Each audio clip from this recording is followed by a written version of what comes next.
माने बिदिनो जौगागोन आरो एसे नोंबो होआ आंबो होआलै होननानै थाबालाय बोरै जानो ना ओंखायनो होलायनांगौ गाइस दै बेनो आरो दे गोजोनबाय नानि बायदि र'जों सानानै जायोसो सानानै जायोबाथ'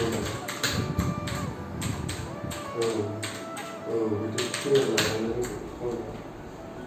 दामनाय समाव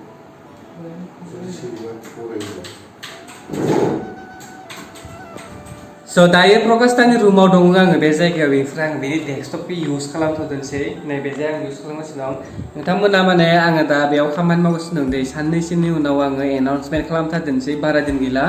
7 तारिखआव बे दिनै 1 तारिख जादोंना जों दा खामानि मावबाय थानायखौ 7 तारिखआव एनाउन्समेन्ट खालामनानै होगोन स' दसे आं बेयाव डेस्कटपाव जिरायनानै खामानि मावग्रोना लादोंसै ओमफ्राय मेहेरदाया बाहेरायाव थांदों प्रकाशदायाबो बाहेरायाव थांदों आं न'आव हारसिं दं आरो सानै लोगो दं आरोना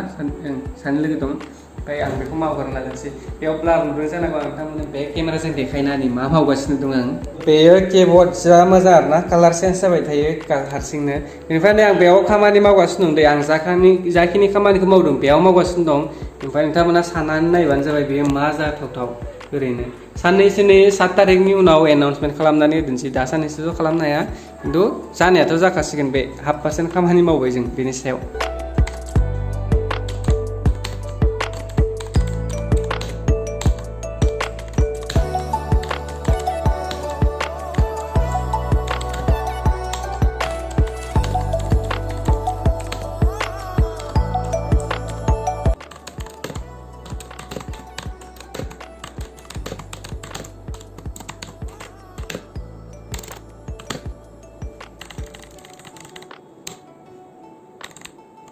दायो आङो फाइलखौ मावनानै क्ल'ज खालामना दोनबाय नै गैला आं क्ल'ज खालामबाय फाइलखौ माने आं जा खामानि मावनांगौमोन बेखौ मावखांबाय आरोना खिन्थु दासिमबो जेबो जायाखै आरो 1/2% दंबावो बेखौ जोबनायनि उनावसो खामानिया जोबगोन साननैसोनि उनाव 7 तारिखआव आपडेट होगोन माने बयनोबो स' दिनैनि खामानिया बेसिमनोसै दायो आं नोंथांमोननो मोनसे बुस्थु देखायनो र' दे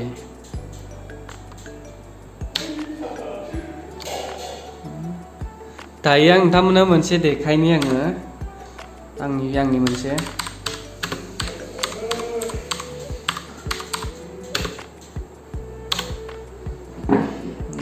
नैबे आंनि मेन चेनेल र' नोंथांमोननो देखायनि बे आंनि मेन चेनेल ना बेनिफ्राय नै चेनेलाव फै आंनाव मेन चेनेलाव 86,000 साबसक्राइबार दं ओमफ्राय चेनेलाव फैबाय आं नैबेयाव मा दं नोंथाङा नैबेयो आंनि सेकेन्ड चेनेल एक्सट्रा इउटुबार 77 9टा भिडिअ'आव 18,000 साबसक्राइबार ओमफ्राय नैबेयो खोमदोना थार्ड चेनेल आंनि बेयो खैथा भिडिअ मिन्थिबाय 47 भिडिअ'जों 18,000 बेयो आंनिनो गोजा मोननैबो आरो नैबे मोनसेयाबो आंनिनो माने आंनि मोनथाम दं बे चेनेला गासैबो बे आंनि मेन चेनेला 86,000 थार्ड चेनेल बेयो 18,000 आरो बेयो 2 चेनेल बेयो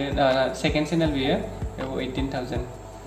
लास्ट अ माय गड गासैबो मनेटाइजेसन गोजा मोनथाम चेनेलाबो आंनि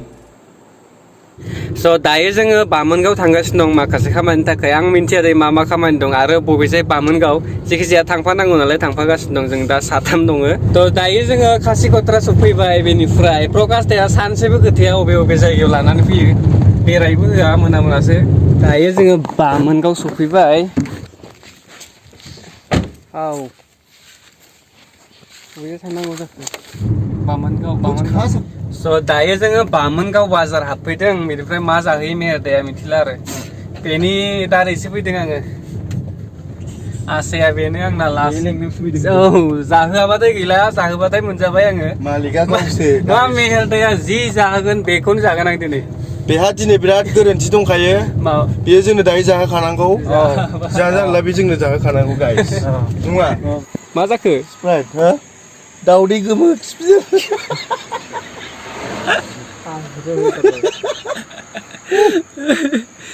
पुरा दाउदै गोमो खिफिदां सिरि थालायबाबो सिरियासनो सोरो दायो जोङो बालाजानाव दं बेनिफ्राय जाखिनि बेरायनो मोन्दोंना आं दा साननैसो क'क्राझाराव साफा गारि सायावनो बेरायनो मोन्दों बेनिफ्राय ओंखारनानै बारा बेरायनाय जायाखै आरो बबेबा जायगायाव थांनानै डाइरेक्ट भिडिअ बानायनाय जायाखै खालि बेरायनाय नालाय बेरायनाय दा दसे थानानै फ्लाइअभारावबो सहैनो हानाय मैया थांदोंमोन खेबसे बेनिफ्राय सेंग्रा सिख्लाल' नुयो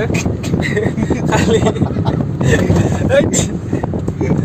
बयबो माने बिदिनो जौगागोन आरो एसे नोंबो होआ आंबो होआलै होननानै थाबालाय बोरै जानो ना ओंखायनो होलायनांगौ गाइस दै बेनो आरो दे गोजोनबाय